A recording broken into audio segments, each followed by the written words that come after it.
Iglesia Cristiana La Familia presenta un mensaje a la luz de la palabra. Con el pastor Bernardo Ríos. A continuación.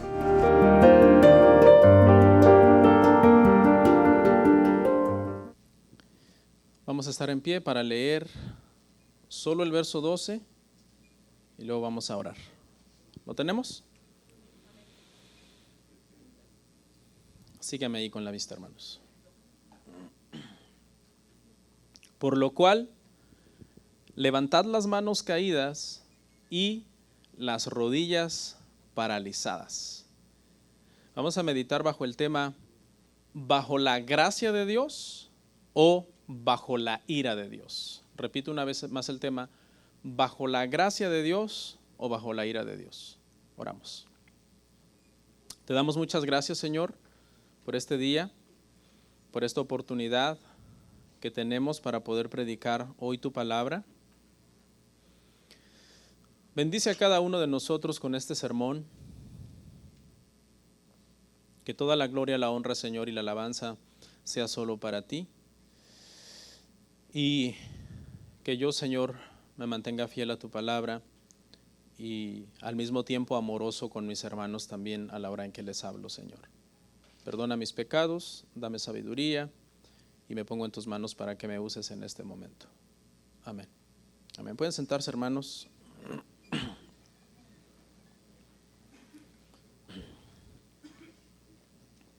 Hermanos, solamente leímos el verso 12, pero con la ayuda del Señor vamos a analizar hasta el verso 29, ¿ok?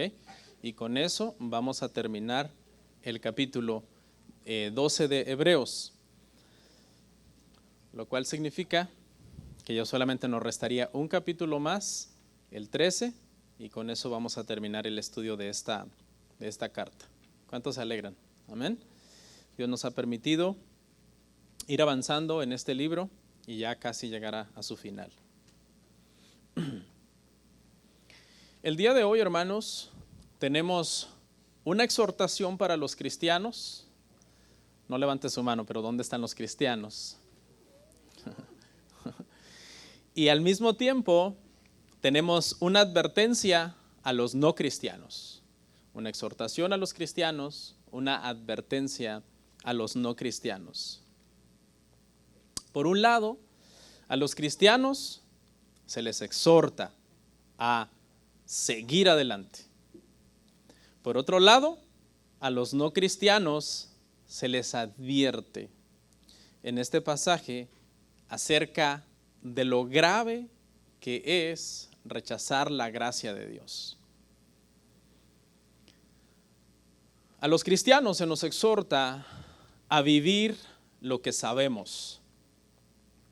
Hay un pasaje anterior en Hebreos que dice, debiendo de ser ya maestros, lo cual quiere decir que somos llamados a crecer en conocimiento. Y en este pasaje entonces somos exhortados. Si has crecido en conocimiento, vive lo que sabes.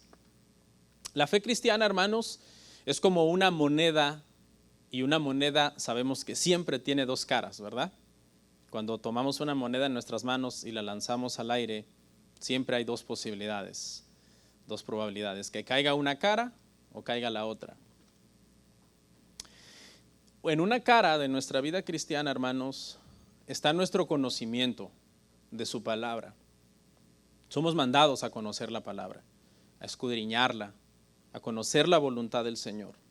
¿Ok? Y es muy bueno ser diligentes en esa área, de esa cara de la moneda, crecer en conocimiento. Pero en la otra cara de la moneda, hermanos, está nuestra obediencia. ¿Qué tanto de lo que ya sabemos estamos poniendo en práctica y estamos obedeciendo? Podemos hacernos eruditos en Biblia, pero delante de Dios, lo que más importa es de todo lo que tú sabes, cuánto vives. Muchos cristianos saben cómo vivir, en el sentido de que conocen lo que la Biblia dice al respecto en un tema. Pero lamentablemente, no viven lo que saben. Vea el juego de palabras. Saben cómo vivir, pero no viven lo que saben. Es decir, queda en pura teoría. Porque en teoría muchas veces los cristianos somos buenísimos. El detalle está en la práctica. Ahí es donde se nos pasa revista de acuerdo a la Escritura y se nos demanda entonces vivir la palabra del Señor. A los no convertidos o falsos convertidos, como también Hebreos los llama, se les dice que si siguen rechazando el evangelio como lo han estado haciendo todos esos años que han estado dentro de la iglesia, escuche la gravedad, llegará un momento en que ya no habrá arrepentimiento para ellos. Es decir, Dios les dice a estas personas que Él es amor, pero que también es fuego consumidor. En su amor, Dios les ha tenido paciencia a esas personas que están en la iglesia, pero que no son convertidos, esperando a que se conviertan, presentándoles el evangelio, argumentos bíblicos para que entreguen su corazón y rindan su vida a Cristo. Pero llegará un momento, hermano, que les pasará lo que le pasó a aquellas personas de la época del diluvio de Noé. Esas personas tuvieron 120 años para arrepentirse. Llegó un momento, hermano, en que esa gracia se terminó, porque las aguas fueron soltadas sobre la tierra y la puerta del arca se cerró. Y aunque llegaran a la puerta a tocarla y a golpearla, y dijeran, ahora sí te creemos, y ahora sí nos arrepentimos, era demasiado tarde. Y si tú eres una persona que estás en este lugar y no eres cristiano, tú sabes bien que no eres cristiano, porque tu vida no es una vida realmente cristiana, porque no vives lo que tú sabes del evangelio. Es una advertencia severa, porque en el último versículo Dios acaba diciéndote a ti, yo soy fuego consumidor. En el último versículo, en el 29, que vamos a analizar el día de hoy. Vamos a ver nuestro primer encabezado el día de hoy. Le puse por título, una exhortación a continuar. Una exhortación a continuar. Hebreos 12, 12 y 13. Por lo cual, levantad las manos caídas y las rodillas paralizadas, y haced sendas derechas para vuestros pies, para que lo cojo no se salga del camino, sino que sea sanado. ¿Ok? Esta advertencia viene prácticamente a los cristianos, a los convertidos. Lo que nos está diciendo en primer lugar es que mantengamos nuestras manos en posición de marcha. ¿Ok? Las manos en posición de marcha son usadas para cortar el aire y poder impulsarnos por medio de brazadas. Hay personas que tienen estilos muy peculiares de bracear al caminar. Yo me acuerdo que mi mamá a veces veía un punto lejano allá venir y decía, ese es tu papá, yo conozco cómo camina. No sé, hay gente que tiene una forma de caminar. Y el consejo para nosotros es que mantengamos las manos en un sentido de estar braceando, porque ese braceo se usa para impulsar también nuestra zancada, ¿ok? Y seguir caminando en el camino del Señor. De hecho, para los corredores profesionales, el braceo es sumamente importante. Es una de las primeras lecciones que les dan sobre cómo bracear a la hora de correr, porque eso le ayudará por medio de esas brazadas a cortar el aire y a impulsar su zancada mientras están corriendo. Eso traducido para nosotros, hermano, quiere decir lo siguiente. Quiere decir que llegará un momento en nuestro caminar cristiano en que las fuerzas de nuestras manos como que tenderán a agotarse. Y lo primero que hace una persona en un largo camino cuando está muy cansado, o un corredor, es bajar las manos, es decir, las manos se caen. Y la instrucción del autor es levantadlas, levantad esas manos caídas. Y lo que nos está queriendo decir, hermano, es que esto no ha acabado. Mientras tú tengas aliento de vida en tu nariz, todavía esto no acaba. Y en fe tenemos que levantar nuestras manos y seguir adelante. El Señor ha prometido darnos fuerzas a los débiles, ¿sí o no? Él lo ha prometido. Y también las rodillas paralizadas, dice. ¿Ok? Porque las rodillas es un punto muy importante, ¿verdad? En nuestro caminar. Y tienden a tambalear después de muchas horas de estar en un camino, y tienden a llegar a un momento en que ya no responden. Y el Señor, hablándonos a nosotros para que en esos momentos de debilidad clamemos a Él, levantemos nuestras manos que están caídas y no desmayemos y continuemos y sigamos adelante. Este pasaje, hermano, de lo que habla es que el Señor entiende que algunas veces nosotros como creyentes tenemos momentos de debilidad. Eso es una realidad, hermanos. A veces uno como cristiano siente que anda planeando como un águila sobre las alturas en ciertos momentos de nuestra vida espiritual. Y a veces sientes que eres una gacela que está corriendo sobre una pradera, te sientes fuerte. Pero si somos honestos, hermano, también hay momentos en que los cristianos nos sentimos débiles. Y sentimos que no podemos seguir. Y lo que tenemos que hacer en ese momento es pedirle al Señor que nos ayude a terminar nuestra carrera. Le pasó a ministros, Jeremías fue uno de ellos. Jeremías hubo un momento en que él dijo: yo ya no quiero predicar, porque lo que recibía a causa de su predicación era odio. Eso era lo que recibía Jeremías por su predicación, odio. Me gustó algo que alguien dijo muy sabio y dijo: predica de tal manera que si las personas no odian su pecado, por lo menos te odien a ti, porque les estás diciendo la verdad. Pablo tuvo 1000 luchas en el ministerio y al final Pablo dijo: he acabado la carrera, he guardado la fe. En sus momentos de debilidad a estos dos cristianos y ministros el Señor les dio fuerzas. Entonces Dios te entiende cuando tú pasas por un momento de debilidad, y en la fe el Señor nos llama a levantar las manos caídas, a seguir esforzando nuestras rodillas para que no estén paralizadas y sigamos caminando. También dice: haced sendas derechas para vuestros pies. Y esto se refiere a no salirse del carril. Y la alusión sigue siendo un poco a Hebreos, al tema anterior que vimos sobre la carrera del cristiano, en donde cuando un corredor, hermano, profesional está corriendo, no debe de salirse de su carril. En el momento en que se sale de su carril es descalificado y tiene que abandonar la carrera. En ciertas pruebas obviamente sí pueden dejar el último carril y correrse al primero según las reglas, pero hay carreras en donde no pueden dejar el carril, por ejemplo 100 metros, porque está cometiendo una infracción al estorbar a otro corredor que está en el carril aledaño. Y entonces esto habla de mantenernos rectos. La Biblia dice que cuando estamos en el Evangelio y ponemos una mano sobre el arado, no podemos voltear atrás. Tenemos que seguir rectos, poniendo la mirada en el horizonte para poder terminar bien ese surco y que nos quede recto.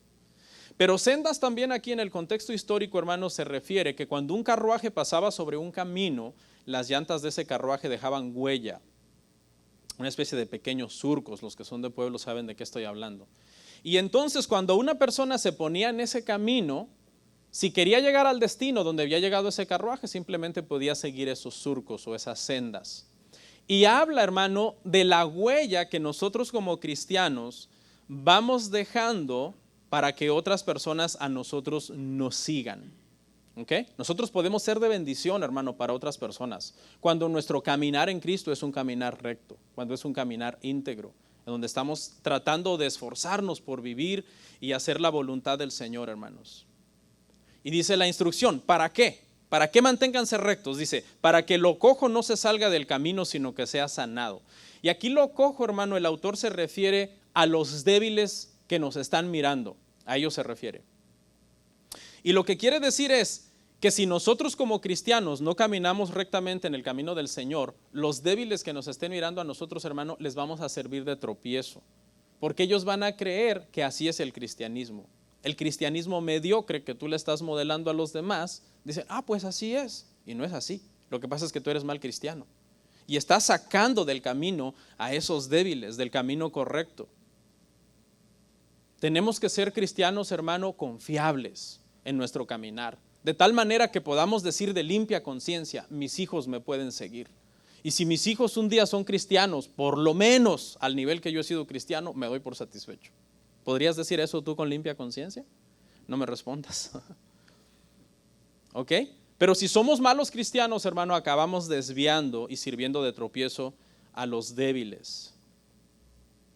Por eso debemos de tener mucho cuidado por dónde vamos, hermano.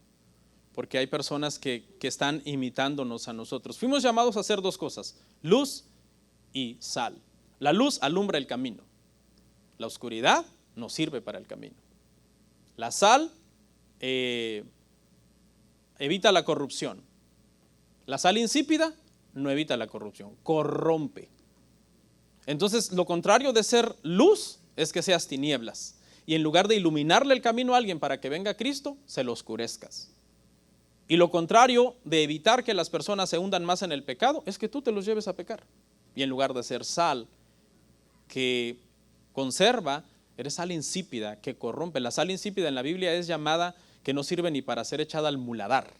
Así llama la Biblia a las personas que no viven un cristianismo a la altura de lo que la Biblia dice. ¿Y sabe qué significa muladar ahí? Significa al excremento de los animales. Porque eso es lo que usaban, lo que se hacía, se mezclaba la sal con ciertos excrementos y se utilizaba como fertilizante para las plantas. Y dice la Biblia, no, el que no es buen cristiano no sirve ni para eso.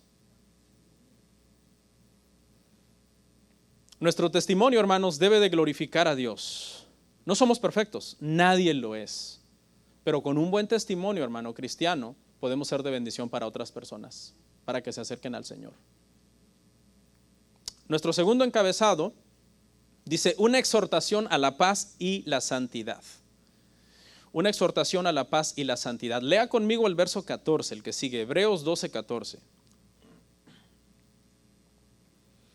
Seguid la paz con todos y la santidad sin la cual nadie verá al Señor. ¿Ok? Este versículo, hermano, habla de dos cosas. Primero, amor al prójimo y segundo, amor a Dios. Seguir la paz con todos se refiere a amor al prójimo. Seguir la santidad para con Dios se refiere al amor para con Dios. ¿Ok? ¿Es fácil seguir la paz con todos? No es fácil, porque las personas somos difíciles. ¿Cómo se logra entonces, pastor? ¿Cuál es el secreto? El secreto es que tú tienes que ser un buen cristiano. Someter tu orgullo, tu resentimiento, tu falta de perdón, todo lo malo que hay en ti por medio de leer las Escrituras, de tener una vida de oración, de ser un cristiano de verdad, y entonces te podrás llevar bien con los demás, o por lo menos sobrellevar a los demás y seguir la paz con ellos. La Biblia, hermanos, nos exhorta a los cristianos a cuidar muy bien nuestras relaciones interpersonales en la iglesia. A cuidarlas, pero no solo a cuidarlas, porque cuidar es cuidar algo que ya tienes. También te exhorta a procurar algo que no tienes. Es decir, te exhorta a procurar relacionarte con otros que no conoces. Pero además de eso, la Escritura también nos exhorta a que si la relación se ha dañado, tienes que luchar para restaurar esa relación. Vea que son tres cosas diferentes. Pero ¿cuáles son las filosofías de muchos? Dicen lo siguiente: para evitar problemas, hay que evitar la gente. Esa es la filosofía del mundo que se ha metido a las iglesias. Para evitar problemas, hay que evitar la gente. ¿Está eso de acuerdo a las Escrituras? No, porque Dios dice en su palabra, asóciense todos unos con otros. Asociaos con los humildes. Oren unos por otros, anímense unos a otros, exhórtense unos a otros. Hay 50 unos a otros en el Nuevo Testamento, 50. Otra filosofía mundana en la iglesia: es mejor irse de un lugar donde no te aman y no te hacen sentir bienvenido. Dios dice, lo contrario de esa filosofía mundana: si tu hermano ha pecado contra ti, búscalo, ¿ok? Habla con él y perdónense como vuestro Padre os perdonó en Cristo Jesús. ¿Qué les parece? Un montón de filosofías mundanas, hermano, que contradicen las Escrituras. Hay personas que creen que lo fácil cuando tú tienes problemas en una iglesia es que cambiar de iglesia. Dios dice, no, está bien si te vas a ir de la iglesia, pues no pasa nada, hay otras iglesias. Pero no te vayas porque no pudiste arreglar un problema con alguien. Arregla el problema y después vete. ¿Estamos de acuerdo o no? O la Biblia dice que vayamos regando por todas las iglesias, que pasamos un montón de problemas con toda la gente que conocemos. Y que siempre que surja un nuevo problema con una nueva persona, la solución sea una nueva iglesia. Eso no dice la Escritura.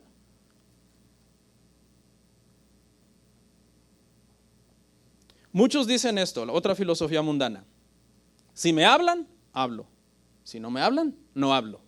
Filosofía mundana. Doctrina bíblica: no paguéis mal por mal, sino que con el bien vence el mal. ¿Qué le parece? Tan contrario a lo que una persona enferma espiritualmente piensa es lo que la Biblia dice.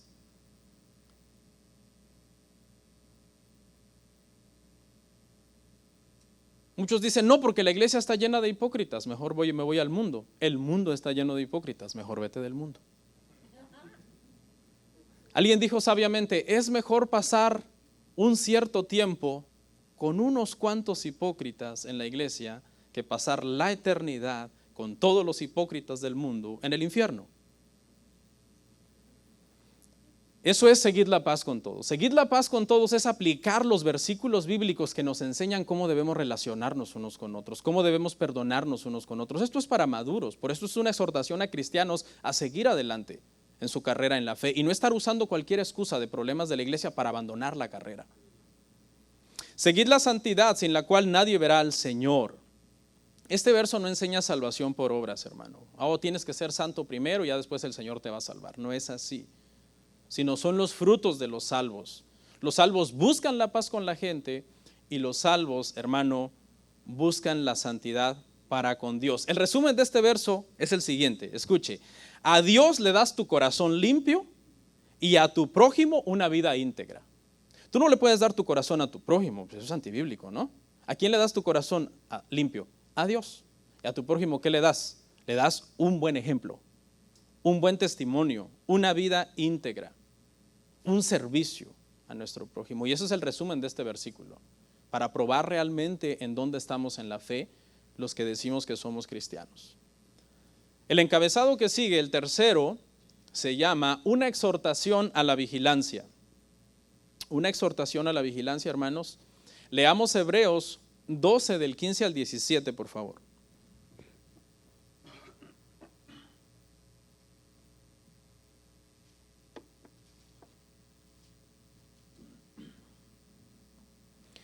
Mirad bien, no sea que alguno deje de alcanzar la gracia de Dios, que brotando alguna raíz de amargura os estorbe y por ella muchos sean contaminados.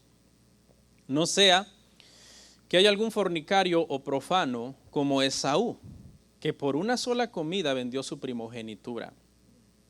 Porque ya sabéis que aún después, deseando heredar la bendición, fue desechado y no hubo oportunidad para el arrepentimiento, aunque la procuró con lágrimas.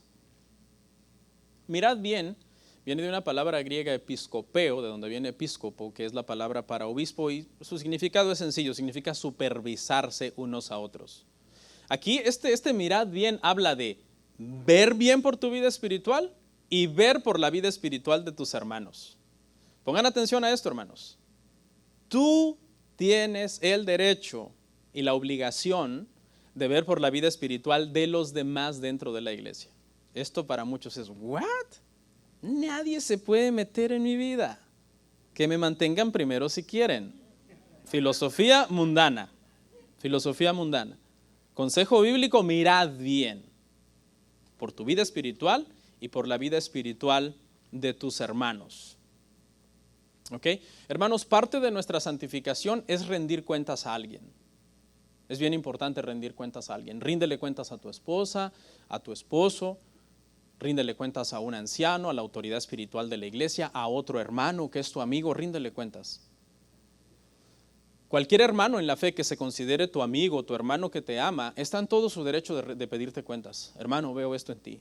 O hermana, esto no me agrada. Veo que vas por un mal camino, una mala dirección. Pero esto mucha gente no lo entiende, porque muchas veces desconocemos lo que es, cómo manda la Biblia que debe de funcionar la iglesia, hermanos. ¿Ok?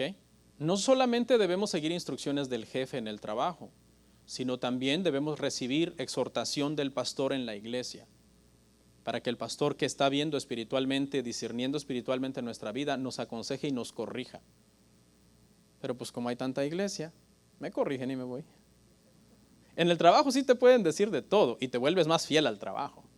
Pero en la iglesia, me dice algo el pastorcito, la primera cosita que se quiera meter en mi vida, si aquí hay otra iglesia a menos de una milla. No sea que alguno deje de alcanzar la gracia de Dios, ¿A quién se refiere esto? Que no sea que alguno deje de alcanzar la gracia de Dios. Se refiere, hermano, a la vigilancia que nosotros debemos de tener para hablar el evangelio, para evangelizar. Esta parte se refiere a nuestra evangelización. Nosotros debemos de estar viendo quién de los hermanos necesita que lo fortalezcamos, o que no es cristiano y necesita que lo guiemos al Señor. Inclusive personas que vinieron hoy por primera vez. Vamos a suponer que hoy hay 3, 4 personas, vinieron a la iglesia por primera vez, no son cristianos. Esas personas deberían de ser nuestra prioridad como hermanos. ¿Ok? Nuestra prioridad como hermanos. Porque lo que estamos tratando es de buscar y aprovechar las oportunidades de ganar a quien no ha experimentado la gracia de Dios, para que conozca la gracia de Dios y pueda ser salvo. Que vengan a Cristo. A veces vamos a convivir, ¿verdad, hermanos? Entre hermanos a un lugar. Vamos a convivir a un parque, vamos a convivir a una casa, vamos a convivir en algún lugar. Hermanos, nuestra prioridad en esas reuniones deberían de ser la gente que no son cristianos. Dejar un ratito a nuestros amigos que ya son cristianos. Dejarlos un ratito sin nosotros. Aquí voy a venir, ahorita vengo, en 10 minutos, no te muevas. Hay gente que es muy adicta a no hablar con nadie más que con su círculo. Y eso no es lo que dice este verso. Este verso habla de estar vigilantes y decir, voy a ir a empezar a entablar una relación con esta persona. Quizás no voy a poder evangelizarle hoy mismo porque sería muy rápido, no sé cómo Dios me va a usar, pero voy a preparar el camino para que la próxima vez que lo vea le pueda yo presentar el evangelio. Hermanos, no excluyamos a las demás personas. Muchas veces las iglesias se hacen muy sectarias en esos grupos cerrados que no dejan entrar a nadie y que no hablan con nadie más. Cuando nuestro enfoque, hermano, debe de ser ganar las almas para el Señor. Y no es que nunca uno va a hablar con sus amigos y con los hermanos en la iglesia, pero todo, como dice Eclesiastés, hermanos, tiene su tiempo. ¿Estamos de acuerdo? No sea que brotando alguna raíz de amargura os estorbe y por ella muchos sean contaminados. Aquí se refiere a los falsos convertidos, hermano. Un amargado aquí, ponga atención, un amargado aquí se refiere a una persona que ha estado mucho tiempo en la iglesia, pero que un día se amarga contra Dios y deja la iglesia. A eso se refiere aquí.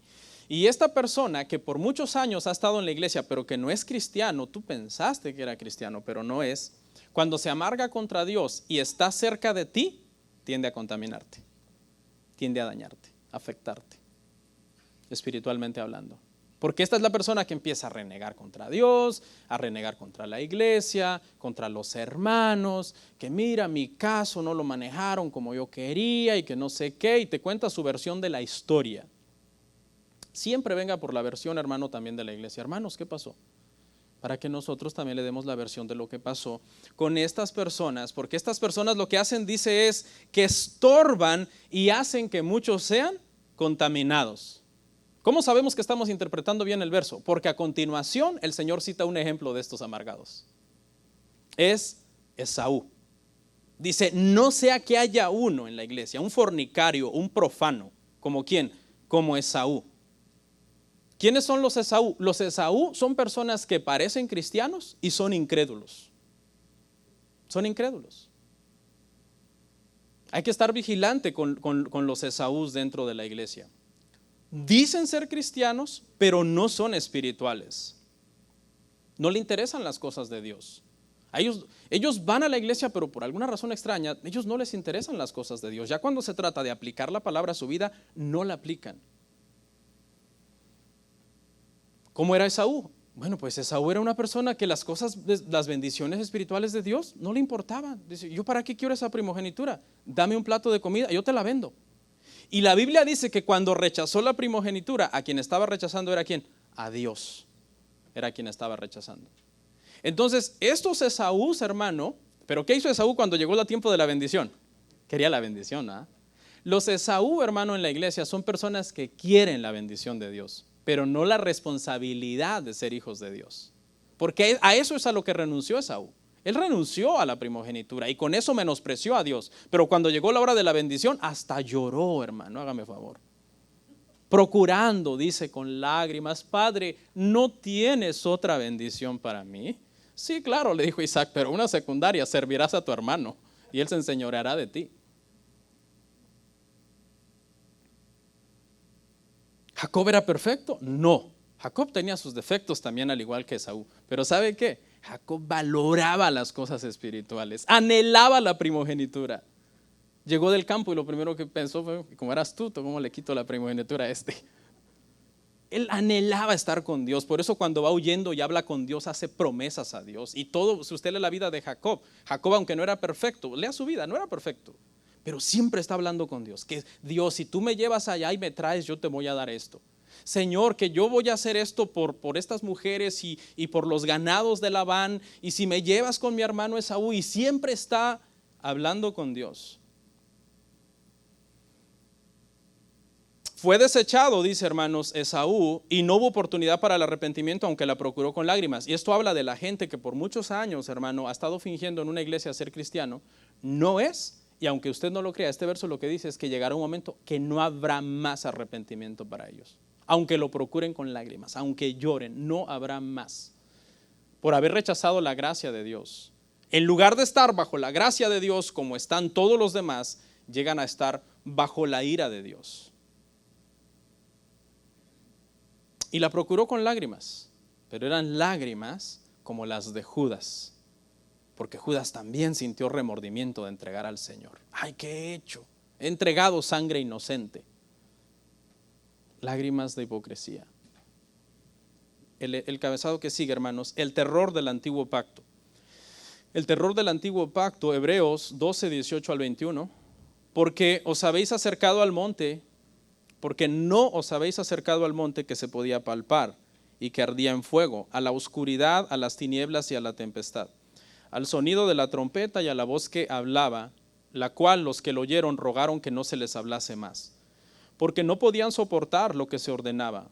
Si aún una bestia tocar el monte, será apedreada o pasada con dardo, y tan terrible era lo que se veía que Moisés dijo, estoy espantado y temblando.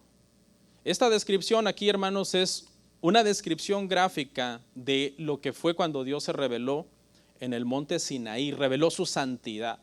El pueblo temblaba de miedo cuando eso sucedió, porque cuando Dios se reveló de esa manera en el monte Sinaí para traer este pacto antiguo del cual habló el autor de Hebreos, que fue dado a Moisés, del cual Moisés fue mediador, cuando Dios le reveló su santidad a todo el pueblo realizó, se dio cuenta que no podían acercarse al Señor. ¿Okay? No podían acercarse al Señor porque el Señor manifestó toda su santidad y al mismo tiempo salió a luz toda la pecaminosidad que había en ellos. El antiguo pacto, lo que está haciendo aquí el autor de Hebreos es describirlo entonces como un lugar de terror, de oscuridad, de fuego, de temblor, de trompetas de juicio. Eso es lo que le espera al hombre bajo el antiguo pacto. Al pie del Sinaí lo que había era miedo, terror. Hermanos, si la salvación fuera por guardar el antiguo pacto, hermano, estaríamos perdidos. Perdidos. Porque por más que el hombre se esfuerce, hermano, en guardar toda la ley de Dios, en algún momento va a fallar. Ya sea no en la acción, quizás en la actitud. O quizás no en la actitud, pero sí en la acción. Con una actitud buena, pero mal hecho. O bien hecho, pero con una actitud mala. Y ahí, hermano, las personas, hermano, que hacen eso de volver a la ley, no, que tenemos que guardar todos los mandamientos de Dios, lo que hacen, dice Hechos 15:10, ponerse un gran yugo sobre su cerviz. Y no es con esto que estamos menospreciando la ley de Dios, porque Romanos 7 dice que la ley de Dios es buena, justa y santa. Pero más adelante la Biblia dice, la ley es buena cuando se usa correctamente. Que su trabajo fue revelar la santidad de Dios. La ley fue como un gran espejo donde reflejó a Dios, y al ver a Dios y vernos a nosotros decir, estamos perdidos. Y entonces la ley es la que nos toma de la mano y nos dice, la solución es Cristo Jesús. Gálatas 3. Aún Moisés, dice este pasaje, hermanos, que estaba temblando y espantado. El mismo líder, el más espiritual del pueblo, tenía miedo ante la majestuosa santidad de Dios. Y esto es un llamado, hermano, para todos aquellos que están en la iglesia que realmente no temen a la santidad de Dios, que viven una vida libertina, haciendo lo que les place, sin respetar a Dios, sin, ¿verdad?, apegarse a las escrituras, sin buscar la santidad, sin buscar la paz con los demás. Lo que se está diciendo ahí, hermanos, es que Dios es santo. Dios demanda también de nosotros santificación. El que sigue, la gloria del nuevo pacto. La gloria del nuevo pacto. Hebreos 12, 22 al 24. Ok, sino que os habéis acercado al monte Sión, a la ciudad del Dios vivo, Jerusalén la celestial, a la compañía de muchos millares de ángeles, a la congregación de los primogénitos que están inscritos en los cielos. A Dios, el juez de todos, a los espíritus de los justos hechos perfectos, a Jesús el mediador del nuevo pacto, y a la sangre rociada que habla mejor que la de Abel. ¿Ok?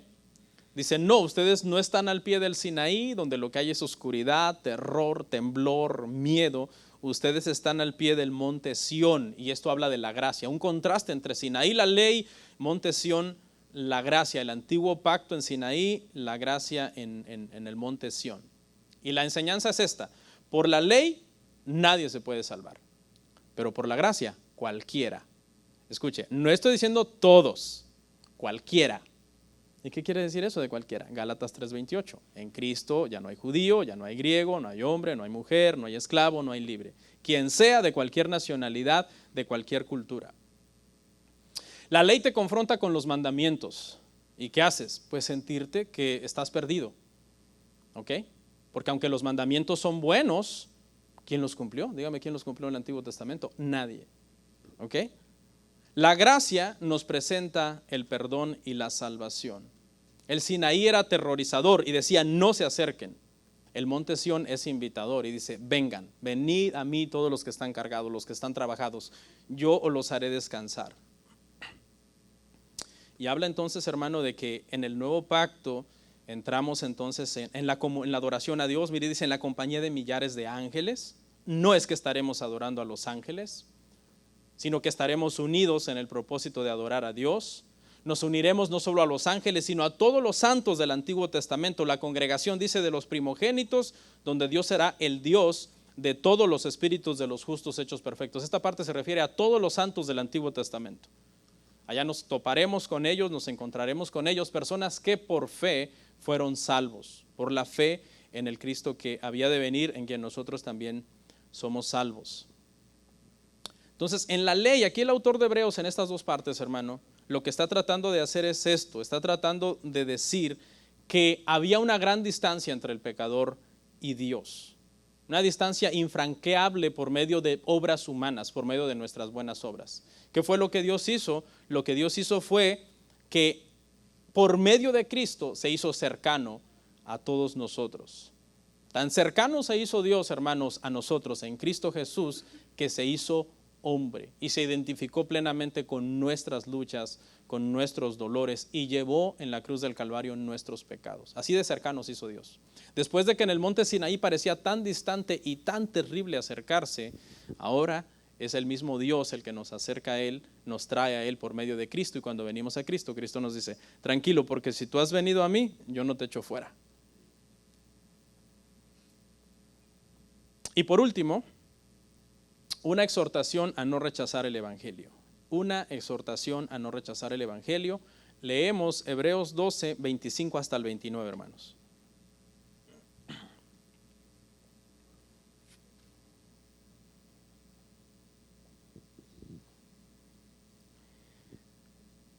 Mirad que no desechéis al que habla, pues si no escaparon aquellos que desecharon al que los amonestaba en la tierra, mucho menos nosotros si desecharemos al que amonesta desde los cielos, la voz del cual conmovió entonces la tierra, pero ahora ha prometido diciendo, aún una vez y conmoveré no solamente la tierra, sino también el cielo.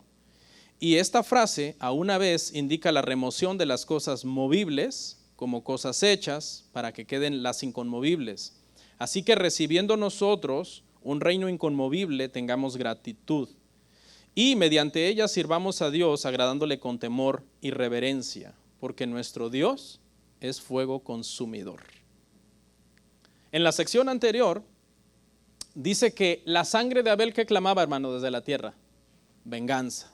Por eso el Señor vino y le pasó revista a Caín, porque dice que la sangre de Abel desde la tierra clamaba venganza. Pero la sangre de Cristo, ¿qué clamaba, hermanos, en la cruz del Calvario? Perdón. Perdónalos, Padre, porque no saben lo que hacen. Sigue aquí el contraste, ¿verdad?, entre el antiguo pacto y el nuevo pacto. El Dios santo, ¿verdad? Inaccesible prácticamente en el Sinaí, y ahora Dios en Cristo, santo también, pero que nos llama y podemos venir a Él.